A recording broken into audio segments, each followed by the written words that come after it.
tubig, ang elementong maaaring magbigay buhay.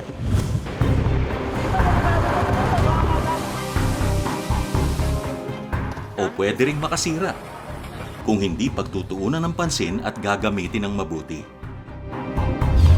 Sa ibang bansa, kilala ang mga anyong tubig, partikular ang kanilang mga ilog bilang sentro ng urbanidad.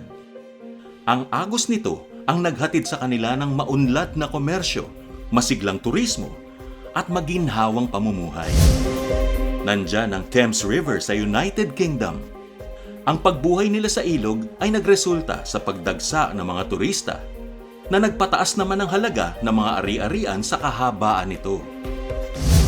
Sa Korea naman, matapos gawing highway ang ibabaw ng Cheonggyecheon Stream, nagdesisyon ng kanilang gobyerno na baklasin ang daan at ibalik ang likas na ganda nito.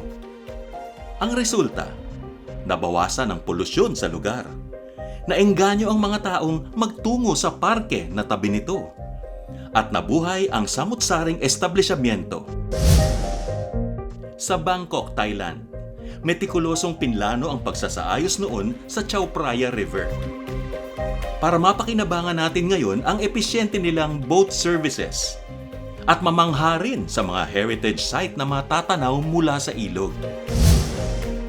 Nandyan din ang pamosong Seine River ng France na noong 1960 ay idiniklara ng biologically dead. Pero eto siya ngayon, mapapaliguan ng muli at venue pa ng susunod na Summer Olympics. Marami pang lugar sa mundo ang nagbigay halaga sa yaman ng kanilang mga ilog. Bakit? Dahil lahat sila nakatutulong sa komunidad, sa bansa. At hindi rin mangyayari ito kung hindi namuhunan ng gobyerno para sila'y buhayin at pagandahin. Sa Pilipinas, sa sentro ng pamamahala at ekonomiya, may isang ilog din tayo na pinagkakatangi-tangi. Ang Ilog Pasig. Makailang beses nang sinubok na pasiglahin ang nasa 26 na kilometrong haba nito na bumabagtas sa 11 mga bayan at lungsod. Mula sa bunganga ng Manila Bay hanggang sa Laguna de Bay. Ngunit sapat na nga ba ang pag-alis ng mga water lily at paglalagay ng mga dike para masabing tunay na buhay muli ang ilog?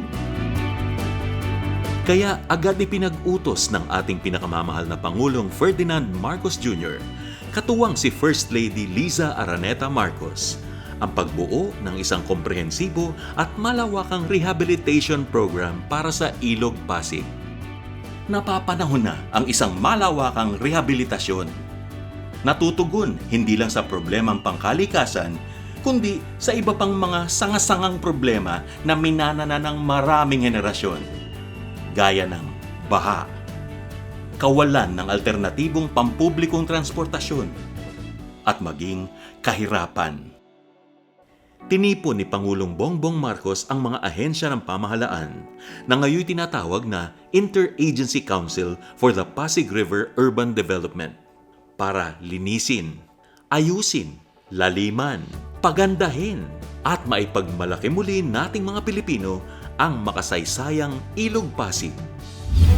Kaya sa pangunguna ng Interagency Council for the Pasig River Urban Development, tara na! Ang Pasig bigyang buhay muli! Sa komprehensibong programa na ito, isang bagong Ilog Pasig ang ating masisilayan. Ilang key area sa mga baybayin nito mula Maynila hanggang Lungsod Pasig ang pagtatayuan ng mga establishmento para makahikayat ng turismo at trabaho.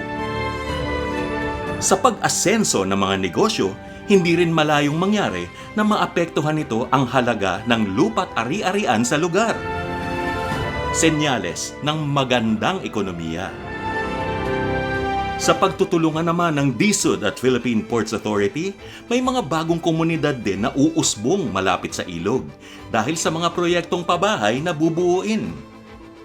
Lalawak pa ito hanggang sa lupang arenda sa Rizal na tributaryo rin ng Ilog Pasig.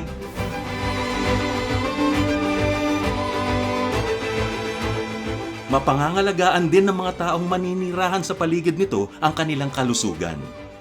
Dahil nandyan ang mga pathwalks, bike lanes, at public parks na maaari nilang galawan.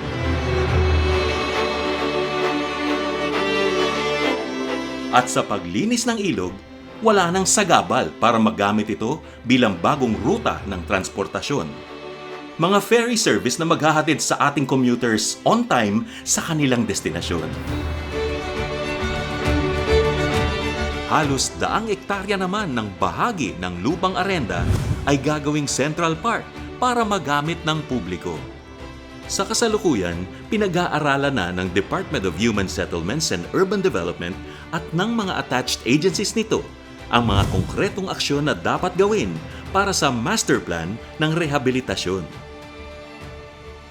Nakatutok mismo si Housing Secretary Jose Rizalino Jerry Acusar para matiyak ang tagumpay ng proyekto.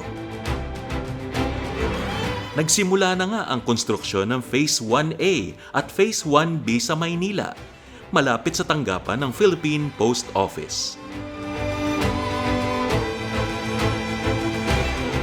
Pinangangalagaan na rin ng pamahalaan ang paglilipatan ng mga ISF o Informal Settler Families na nakatira mismo sa gilid ng ilog at mga estero na karugtong nito. Sila ang mga pamilyang nagbabayad ng upa mula 500 hanggang higit 1,000 piso kahit nasa bingit na ng kapahamakan ang lugar ng kanilang tirahan.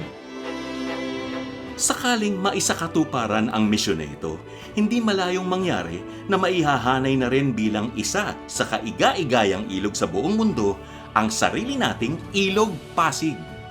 Sa masiglang Ilog Pasig, tiyak, masigla ang mamamayan. Masigla ang kalakalan. Masigla ang bayan. Kaya sama-sama nating gamitin ng tama ang elemento ng tubig. Halina tayo't magkaisa para ang Pasig bigyang buhay muli.